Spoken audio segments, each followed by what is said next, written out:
Hello everyone and welcome to today's episode. Today I have to do a little bit of recalculating for my sinking funds, so I thought I'd take you along with me on this journey and talk all about sinking funds, what's in it for you, why you should possibly do sinking funds, and I will also go over my sinking funds and do a little bit of math with you. So without further ado, let's go ahead and get started.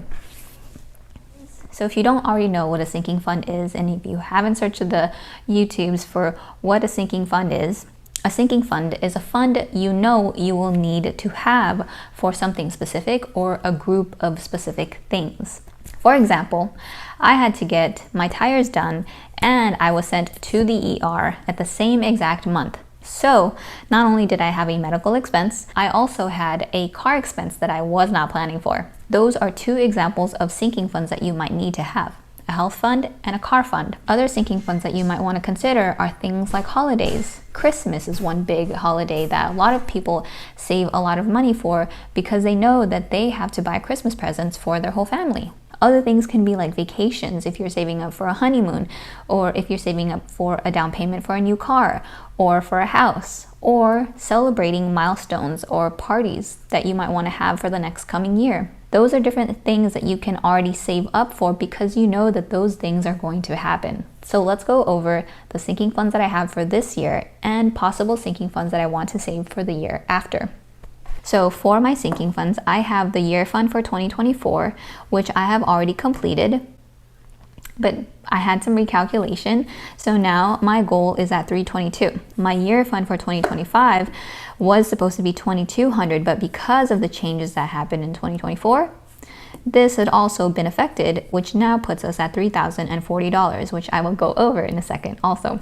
The next one is my car fund that I had a goal of $1,000, which I have already completed at the beginning of this year. Then I decided to add my health fund again back into rotation, even though I've already finished my health fund for the last year because I had surgery at the beginning of the year. I'm thinking that I just want to start saving up money for the health fund just in case anything else comes up in the future.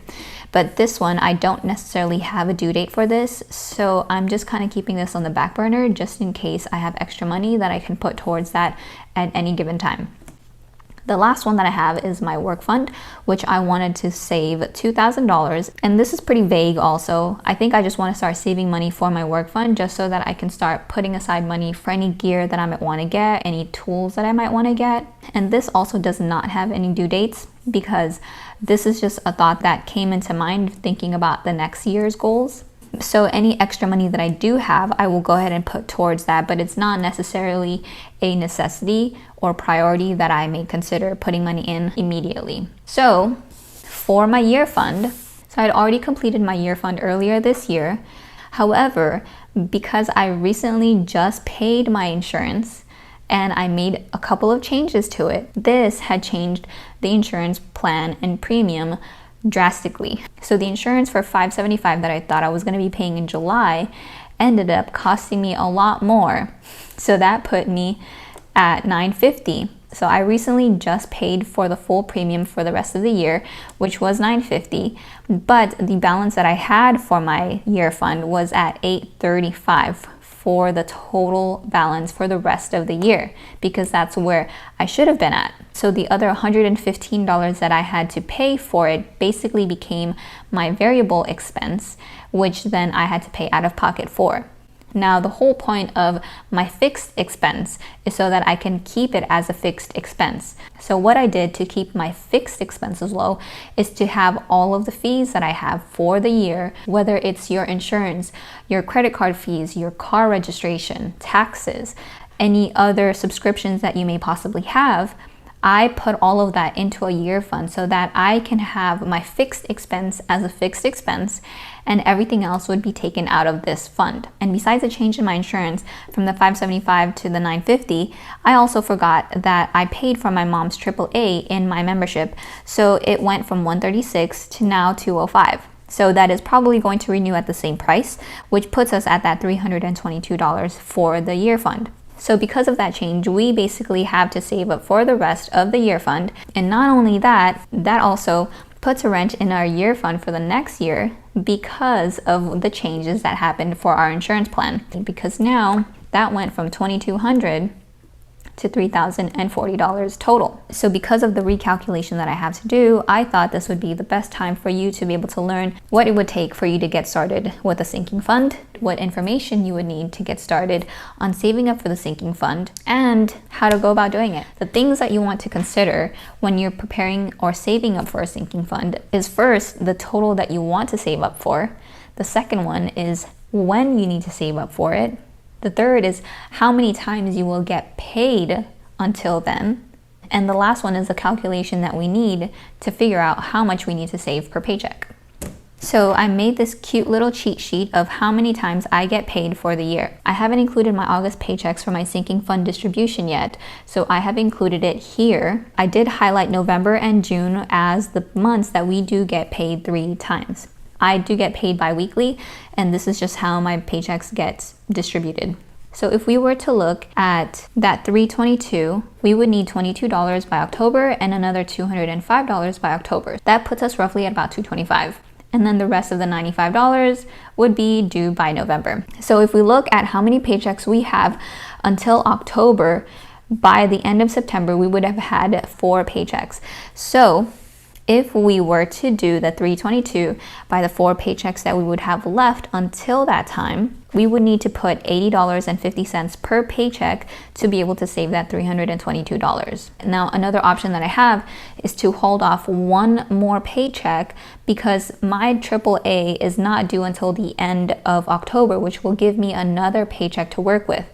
So if we were to do the $322 by the 5 paychecks that we would get by the first paycheck of October, that would mean that we would need to save $64.40 per paycheck to hit that goal. So I have the option to save $80 or $64 per paycheck to hit that goal. But because of the $15 difference and the recalculation for the other year fund, I think I'm gonna go with the $64 option.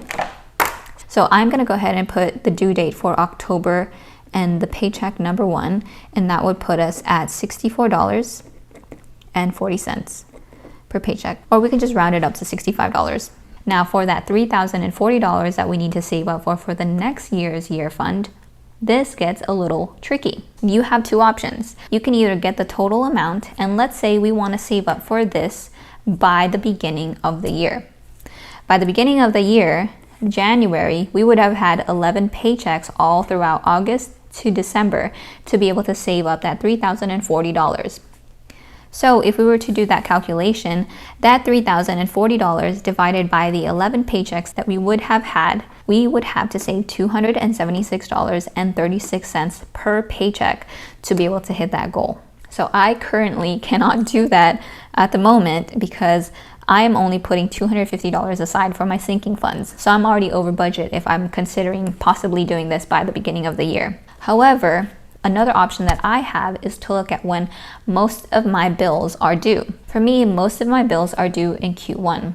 So I'm going to have my insurance, which is that $950, that credit card fee, which is $95, my registration at $272, and my taxes at $450, as long as nothing changes. Now, of course, this can always change, but if everything stays the same, for that Q1, I would need to save $1,767. Now, because the next expense is going to be in July, which is that $950, the other option would be to save up for that other big expense, which would basically put us at $1,000 more at $2,717. Now, if we were looking to save that $1,800 by the beginning of March, that means we would have 15 paychecks from August to February to save up that $1,767. If we were to do the math, that would mean that $1,767 divided by 15 from August to February would mean that we would need to put aside $117.80 per paycheck, which is a lot better than $276 if you ask me.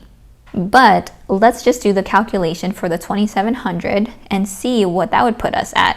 So if we were at the $2,700, we would need to have it by July because our insurance is normally due at the beginning of the month. So keeping into consideration when your bills are due would give you a better idea as to how many times you can actually get paid by then. Now, this is not even including any windfall or any extra funds that we might get until then. So this is just consistently putting money aside without any other external factors playing into saving up for these sinking funds. So that 2,700 divided by the 24, we would need to save $113 per paycheck to be able to get that $3,040 by that due date. So anywhere in between the 117 and the 113 is a pretty good option to be able to save or put money aside for that sinking fund in particular. So I'm probably going to do the 113 and 20 cents per paycheck for the time being until I get extra windfall. This is just the tried and true way to be able to save up for something without having to feel like you are overwhelming yourself by the time that that event comes up. Now, there are several ways that you can track your sinking fund. You can easily just write them down on your notebook. This is just a super easy way for me to do it, where I just put the sinking fund category that I have, the goal that I want to save up for, the due date that I want to save for it by, and the amount per paycheck that I need to save up for so that I can hit that goal. I usually like to see the numbers as I go and how much I put aside per paycheck. So I have two different ways. This is just me tracking all of my savings in the same category, but I also like to see it in a visual, more appealing tracker. So you can have it where you highlight it, where you can like color it every time you fulfill that goal or every time you deposit the money. So you have different ways of being able to save up money. Here I put all of my funds that I'm saving up for. I also put my emergency fund because I'm tracking that as well. So every time I'm putting money aside for that, that's also there. And you can see the ones that I've already completed, like my year fund, which I thought I completed, but here we are. Now we're at 0. So we are basically having to complete this one more time. We have my car repairs, which I've already saved up for, and then next year's emergency fund. Now I do have money put aside for this already. I have $326, but I would rather err on the side of more money put towards those sinking funds than less. At the end of the day, you don't want to have to come out extra out of pocket to pay for these funds that you're already putting aside. The more funds you have, the better. And this will only set you up for success, because then if you have any extra funds for the end of that year, you can already start saving up for the next year. So the year sinking fund that I have is only to set us up for the next year. But if we can get ahead even more, that can then prepare us a year ahead for the next year's sinking fund. So this kind of just snowballs into a better way for you to be able to prepare yourself for future expenses that you know are going to happen. So I hope you guys got some good information from this video. If you do like this video, make sure you like and subscribe. And I will see you guys on the next one for more savings, finance tips, and how we can get financially responsible. But other than that, I will catch you guys on the next one. Take care.